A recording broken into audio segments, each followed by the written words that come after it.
Lorsque le mensonge devient une vérité, il faut s'en inquiéter. Psychologue clinicienne et psychopathologue, nous parlons aujourd'hui du mensonge.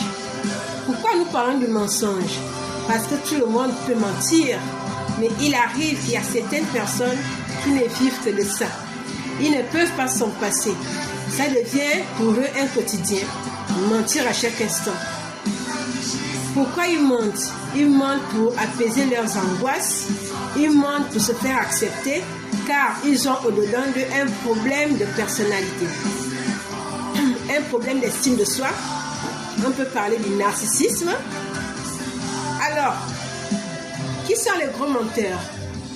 Une personne que vous remarquez qui ment à chaque instant et il croit même à son mensonge, on l'appelle un mythomane. C'est quelqu'un qui souffre de la mythomanie qui est une pathologie. Oui, la mythomanie est on ne peut pas dire que c'est une maladie, on ne peut pas classer ça comme étant une maladie, mais c'est une souffrance que l'être humain peut subir au quotidien. Ça peut provenir de l'abandon, du rejet, ça peut provenir même de l'enfance. Parce que l'estime de soi est tellement faible qu'un mythomane préfère mentir à longueur de journée pour se sentir bien, pour rehausser son estime, pour s'accepter. Mentir, on nous dit que c'est mal. Mais certains sont vraiment dans une pathologie par rapport à ce mode de vie.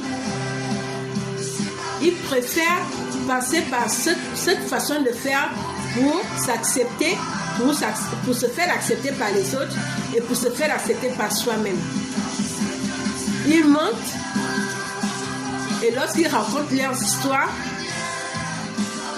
ils y croient à leur imagination. C'est en fait une personnalité, un masque qu'ils sont obligés de porter. Et ce masque, ils croient en eux-mêmes que c'est la vérité. Est-ce qu'un mythomane est dangereux? Oui, un mythomane est dangereux par rapport à son mensonge. Il peut vous mentir, il peut vous faire croire une vie extraordinaire que lui-même il a créée. Or, dans ce mensonge-là, lui-même il adhère, il accepte. Mais beaucoup de gens utilisent le mensonge pour apaiser leurs angoisses. Ils n'ont que le mensonge pour s'échapper à une situation. On ne peut pas les appeler les mythomanes. Mais un mythomane, c'est vraiment quelqu'un qui souffre, quelqu'un qui ne peut pas rester sans mentir. Chaque instant, c'est le mensonge qui sort de sa bouche. Et dans ce mensonge, lui-même, il croit. Il croit à ce personnage qu'il a créé. Alors, vous avez déjà rencontré un mythomane? Vous avez les mythomanes autour de vous? Un mythomane peut être une femme. On peut dire une mythomane. On peut dire un mythomane, non pas de l'homme. Il y a aussi des enfants qui peuvent aussi utiliser ce système de... C'est-à-dire, ils peuvent devenir mythomanes. C'est un enfant qui commence à mentir. Il ne sait même plus s'il dit la vérité ou s'il ment. La mythomanie, c'est vraiment un mal en soi. C'est une souffrance. Est-ce qu'on peut s'en sortir? Tout ce que je peux dire, c'est que par une psychothérapie, la personne peut s'en délivrer. La personne peut apaiser ce mal-être. Oui, on l'appelle mal-être parce qu'on ne peut pas passer toute une vie à mentir, à se créer un personnage et adhérer à ce personnage. Vous êtes en relation avec un mythomane. Je m'en doute par rapport à votre mode de vie. Es-tu en ami avec un mythomane? C'est possible.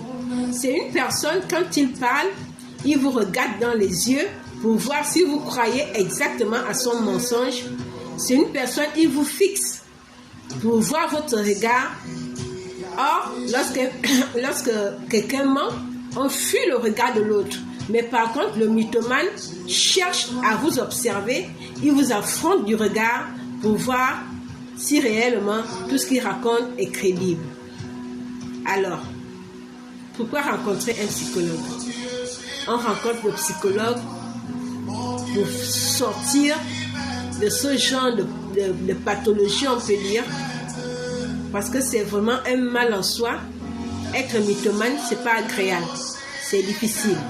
C'est difficile à accepter, c'est perdre de l'énergie, parce qu'il faut toujours chercher à fabriquer une histoire pour faire croire à l'autre, une histoire pour faire accepter l'autre ce qu'on dit.